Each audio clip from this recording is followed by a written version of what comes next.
الحمد لله رب العالمين. اللهم صل وسلم وبارك على سيدنا محمد وعلى آله وصحابه وسلم تسليما. أما بعد. adúpẹ́ fún Ọlọ́run kí Ọlọ́run kó bá wa ṣe àlékún ìkẹ́ àti ìgẹ̀ fún Ànábì wa Muhammad sallallahu alayhi wa alihi wa sallam. Gẹ́gẹ́ bí ètò tí a ń bá lọ lórí ọ̀rọ̀ nípa tírà Sahih al-Bukhari àti àwọn ṣubuhat, àwọn ìrújú tí àwọn èèyàn tó ń sọ nípa rẹ̀. Àwọn ti ṣàlàyé àwọn kan nínú lẹ́kṣọ̀ tó lọ bọ̀ lẹ́ni pẹ̀lú Ọlọ́run bí tá ti máa gbé ọ̀rọ̀ òun ni nínú ọ̀rọ̀ tí àwọn àfáà táǹsọ wọ̀nyí táǹsọ pé Imam Bukhari o báwo ni Imam Bukhari ó ti lè rọrùn fún láti máa mójútó àdísì mẹ́rin láàrin wákàtí kọ̀ọ̀kan, kó tó mójútó isnad, kó tó mójútó matinu, ṣé kò ní jẹni, ṣé kò ní mumi, ṣé kò ní kírun, ṣé kò ní bùkátà kan tí ó gbọmọ ni. Tá bá wo ọ̀rọ̀ tó sọ yìí a rí pé ọ̀rọ̀ yìí kò rí bẹ́ẹ̀ rárá, nítorí pé Imam Bukhari àti àwọn tán rí bí Imam Bukhari náà wà fà aládìsí wọn ṣẹ̀ṣẹ̀ nídìí láti máa jòkó láti ṣe dirasatu asanid, torí orúkọ àwọn gbogbo àwọn ruwátù yẹn ó ti wà lórí wọn, so wọ́n dẹ̀ ti máa kí ni àwọn àfáà sọ nípa ẹnìkọ̀ọ̀kan nínú wọn. And then ọ̀pọ̀lọpọ̀ àwọn ruwátù yìí dẹ̀ tún nìyí àwọn ètò jẹ́ àwọn àfáà wọn náà wà ń bẹ torí pé àwọn náà wọ́n gbà kí lọ́dọ̀ wọn dẹ̀ mọ̀ wọn mọ̀ oríyìn tán jẹ́ àwọn tí ó dẹ̀ ń sọ àwọn àfáà wọn tó ti síwájú wọn bẹ̀, so wọ́n ti mọ̀ kí ni àwọn àfáà sọ nípa wọn. Wọn ṣẹ̀ṣẹ̀ nídìí àti máa jókòó ṣe dìrásà yẹn, kò ná wọn ní wàhálà rárá, kò dẹ̀ gba àsìkò rárá láti ṣe dìrásà isnad ẹwà àti matinu náà. Nítorí pé májẹ̀mú táwọn àfáà gbé kalẹ̀ láti máa fi gba hadith bó ṣe mójútó isnad bẹ́ẹ̀ náà ló mójútó matinu náà. So tó bá ti rí hadith tó bá jẹ́ pé matinu yẹn tó bá jẹ́ pé munkar ni àbí shadh ni, so wọ́n á ti tètè wọ́n á ti mà tó bá ti compare rẹ̀ pẹ̀lú àwọn hadith yòókù, àwọn hadith míì tí wọ́n há, so kò ná wọn wàhálà rárá, kò gbàsìkò rárá. Àtàbádẹ̀ tún wò á rí pé ọ̀pọ̀lọpọ̀ àwọn àfáà yìí gan àwọn náà wọ́n kọ tírà nípa tàbí ń sọ̀rọ̀ nípa àwọn rijalu al-asanid, àwọn ruwat. ẹwà Imam Bukhari tí ó kọ tírà at-Tarikh al-Kabir, ó kọ ad-Du'afa as-Saghir, gbogbo àwọn tírà wọ̀nyí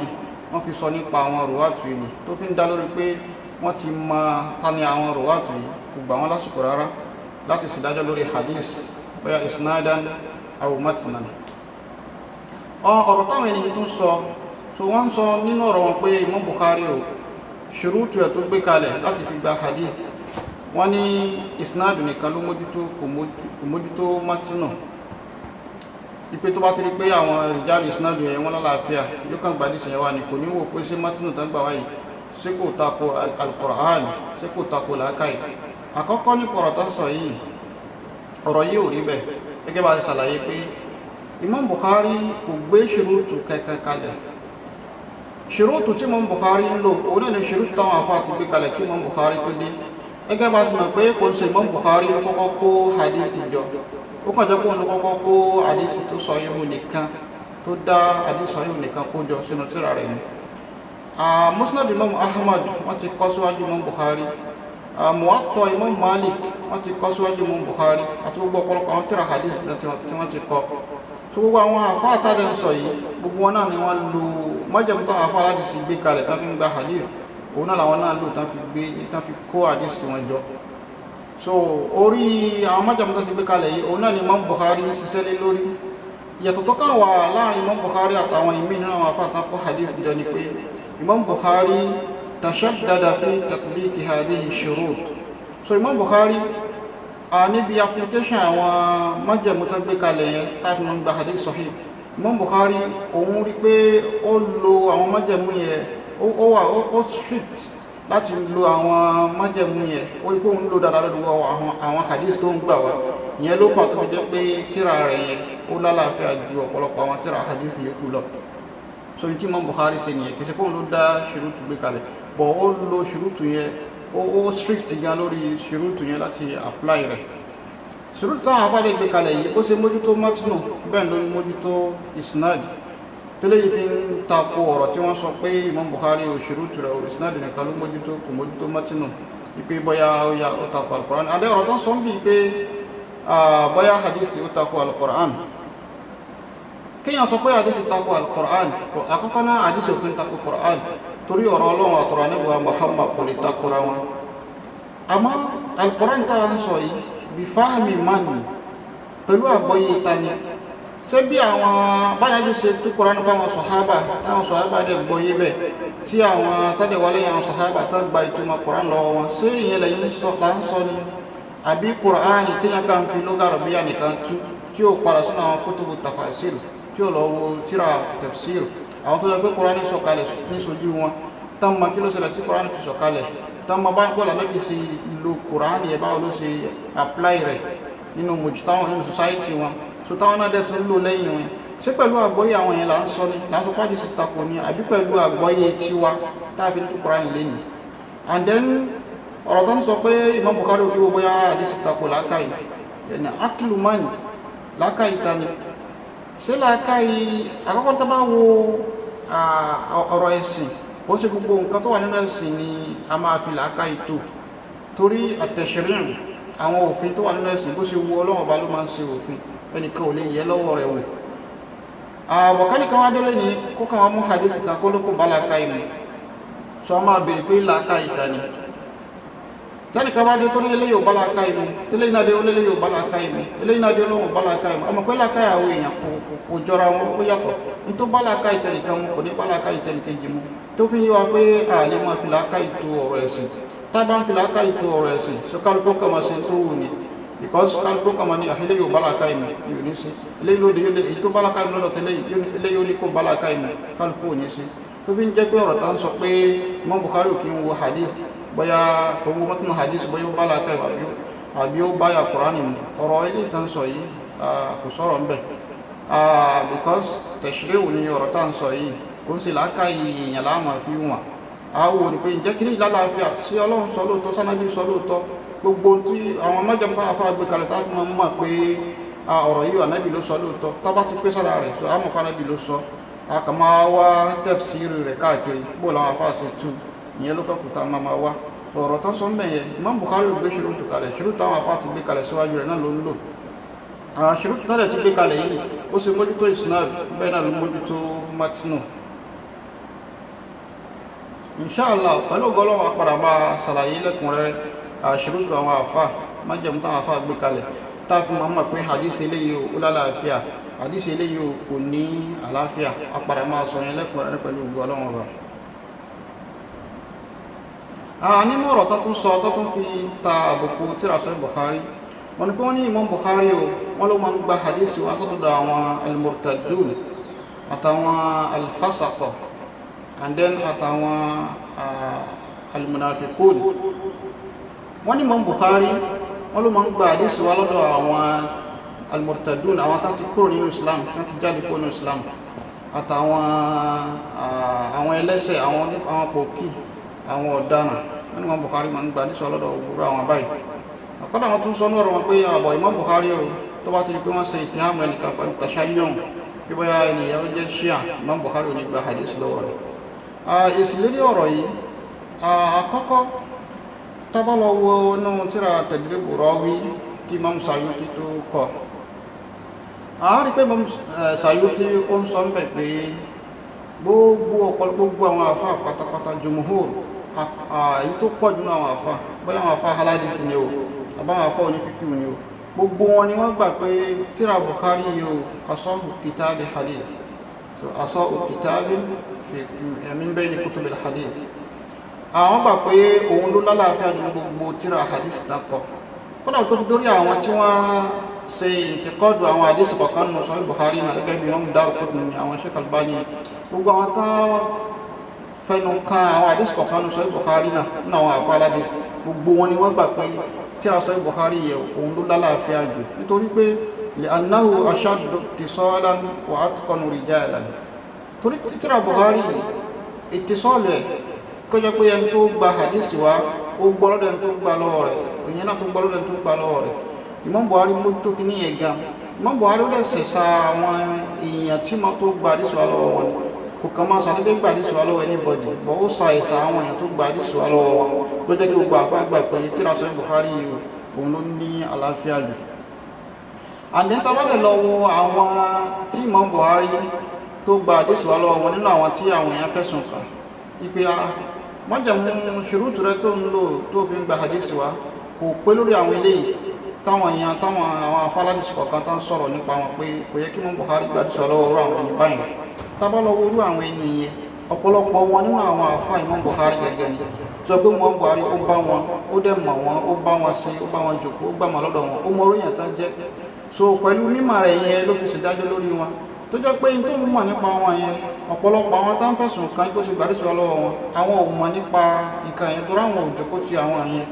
tó jẹ́ kó jẹ́ pé ọ̀pọ̀lọpọ̀ gbà ọ̀rọ̀ Imam Bukhari òun lá máa tì síwájú nítorí pé òun ní àwọn ìmọ̀ kan lọ́wọ́ nípa àwọn ènìyàn táwọn ẹni tó ń takùn yẹn táwọn ò dẹ̀ ní ìmọ̀ yẹn tó rọ́pọ̀ àwọn ò bá àwọn ènìyàn jòkó. and then tá bá tún wò nínú nǹkan tó jẹ́ pé ó fún tíra Imam Bukhari tó fún ní ọlá tó jẹ́ kó lálàáfíà báyìí ni pé ọ̀pọ̀lọpọ̀ àwọn tí wọ́n fi ẹnu kan nínú àwọn tí Imam Bukhari gba àdìsí wa lọ́wọ́ wọn yìí Imam Bukhari ò gba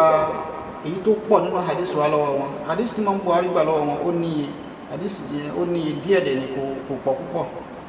and then nínú tó tún fún tíra Imam Bukhari ní ọlá òun ni pé lọ́dọ̀ àwọn afá haladis tí wọ́n fẹ́ ṣe ìsìbáàtù àlẹ́kọ́ wípé ẹni báyìí lágbájá báyìí ó pàdé lágbájá báyìí fi gbàdìsí wa lọ́wọ́ rẹ̀ so àwọn àmì wọ́n máa ń wò pé tó bá jẹ́ pé ó ṣeéṣe tó máa ti wò pé àwọn ẹni báyìí ìlú kan náà ń gbé so ó dẹ̀ gbàdìsí wa lọ́wọ́ rẹ̀ ó dẹ̀ lo ani ó fi ani gbà wá so wọ́n kàn sí tó bá ti jẹ́ pé nìyẹn kò ń ṣe ẹni tó máa ń parọ́ ó kàn sí àrẹ gẹ́gẹ́ bíi pé àjẹ́ pé ó mìtì ẹ̀nìyàn ó gbàdìsí yẹn wá lọ́dọ̀ rẹ̀ ni bọ́ Imam Bukhari òun ò ń ṣe báyìí Imam Bukhari àfikún rí pé ẹni yìí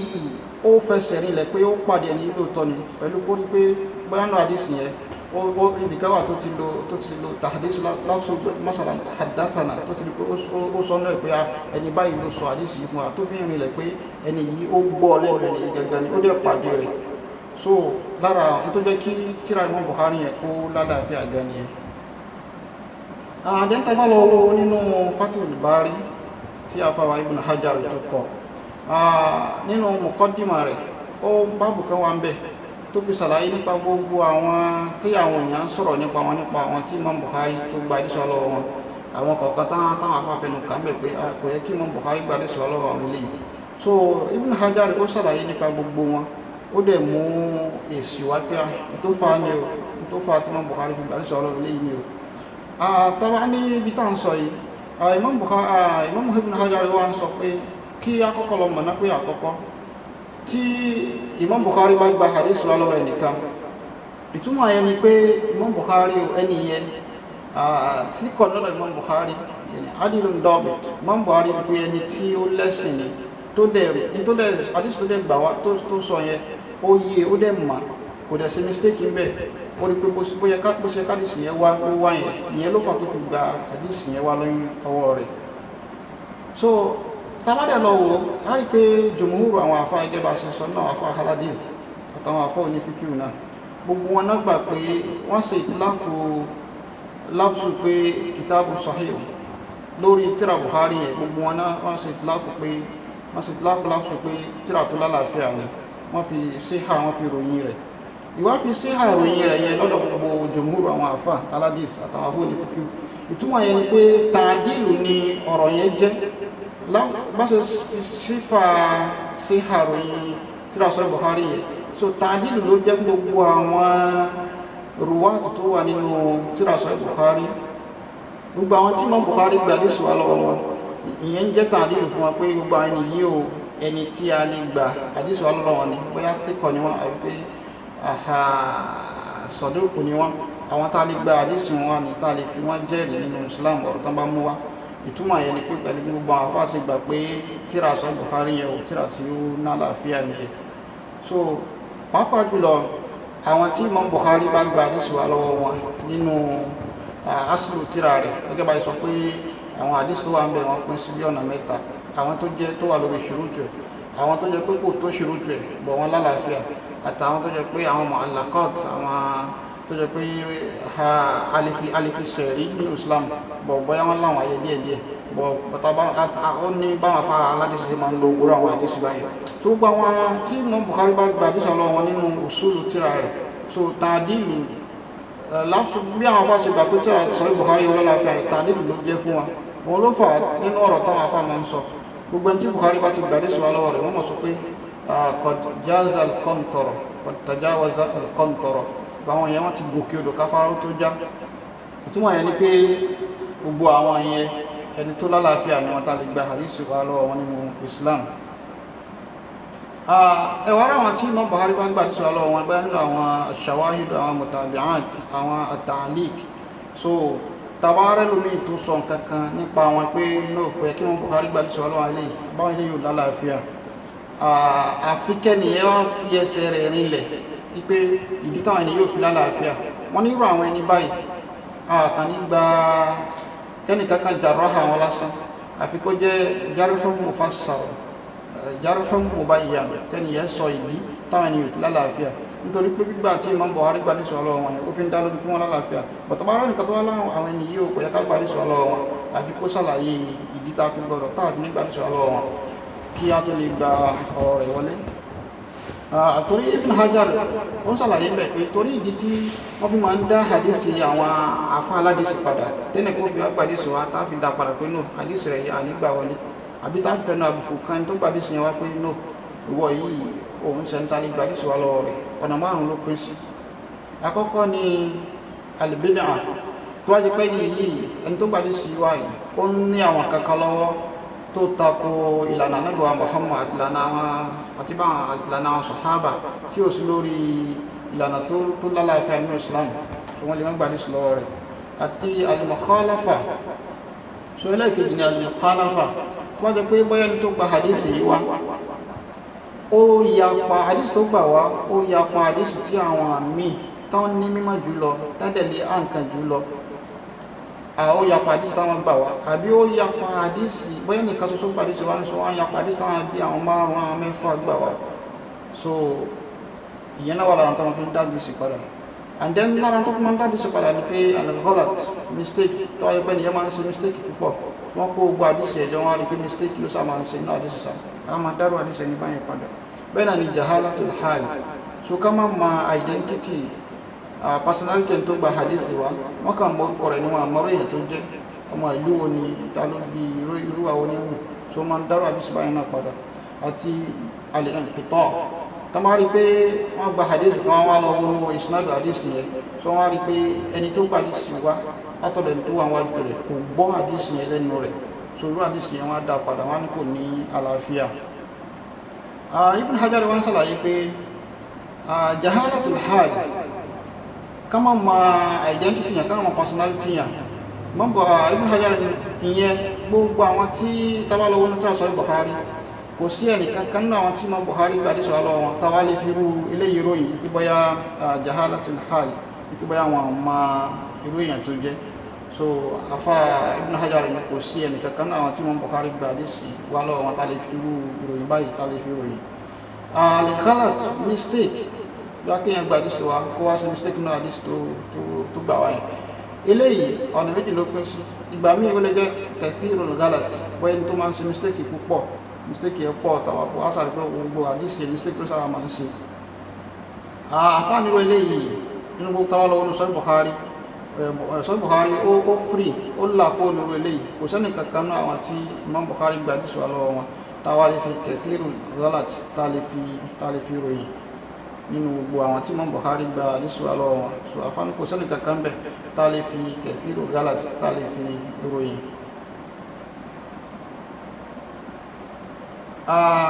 ẹwà rí al-mukhalafa bí akẹ́yẹ nìkan gba àdísì wá ń sìn kó wá tako àdísì tẹ́yẹ ọ̀pọ̀lọpọ̀ àwọn èèyàn gbà wá àbí kẹ́ nìkan gba àdísì wá kó wá tako ẹni tí ó nímọ̀ jùlọ ẹni tó lè hàn kẹ́ jùlọ kó wá tako àdísì tí ó ń gbà tó yẹ pé àdísì kan náà ni àdísì tá ń sọ yìí tó irú àdísì báyẹn ibẹ̀ ni àṣírí tí máa ń wá àmọ́ ní àdísì ṣáàzùn tí mukhalafa yẹn bá wà lágbára ga so ó lè di àdísì munkar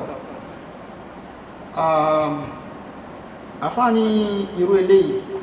tó bá ṣẹlẹ̀ tàbí wá rí pé ìyà mukhalafa yìí àdísì tó pàwọ́ tó fi yapa àwọn tó ní mọ̀ jùlọ yìí kò sí jámù, a lè rí jámù sí láàrin wọn pẹ̀lú tá bá gbé hadith méjì yẹn lórí àwọn kọ̀wáìdù àwọn òfin táwọn afọ aládìsí gbé kalẹ̀ táwọn máa ń ṣe jámù láàrin hadith méjì, a rí pé a lè rí jámù sí láàrin àwọn hadith méjèèjì yẹn. So tí mukhalafa yóò fi wà lágbára wọ́n ní so tó máa ní hadith chance wọ́n irú hadith báyẹn àbí táwọn afi mọ́ ń kárò lórí irú hadith báyẹn ó kéré gan nínú tí a Sahih Bukhari fáni ó kéré gan bí tá ti máa rí irú hadith báyẹn nínú Sahih Bukhari. Ẹnu díẹ̀ tí a sì máa tá sí lé nínú Sahih Bukhari Ibn Hajar ó ti ṣe àlàyé gbogbo ẹ̀ sínú tírà rẹ̀ tó kọ yẹn. Ẹwà rí àlẹ́ ìtọ́ bóyá kí rọ́wí kan tó wà lórí kó mọ́ gbọ́ lẹ́nu rọ́wí tó wà ń sálẹ̀ kó dẹ̀gbà dísì wá lọ́wọ́ rẹ̀.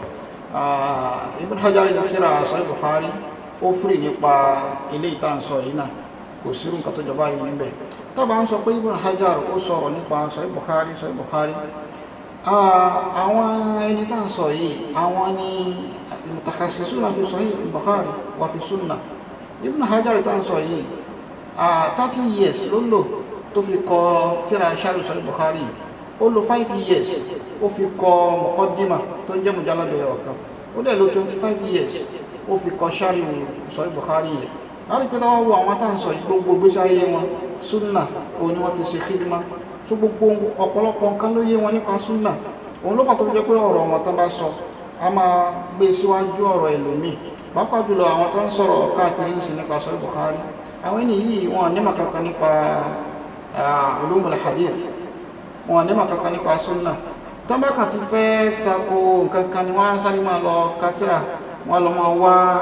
àwọn ẹ̀rí tó lè sọpọ́tì wọn láti fi tako ní táfẹ́ tako yẹn láì tí ẹni wo kí làwọn afá sọ nípa gbogbo nǹkan báyẹn gan ẹmà nínú ìsọ́f òun ni pé tó má tẹ́ sí mú àwọn nǹkan tí wọ́n rí ní ààyè nínú Sahih Bukhari wa má bá sí mú wa kádẹ̀ mọ́ mú èsì táwọn afá Islam àwọn afá ẹlẹ́sìn àwọn afá tán gbẹ́sìn yìí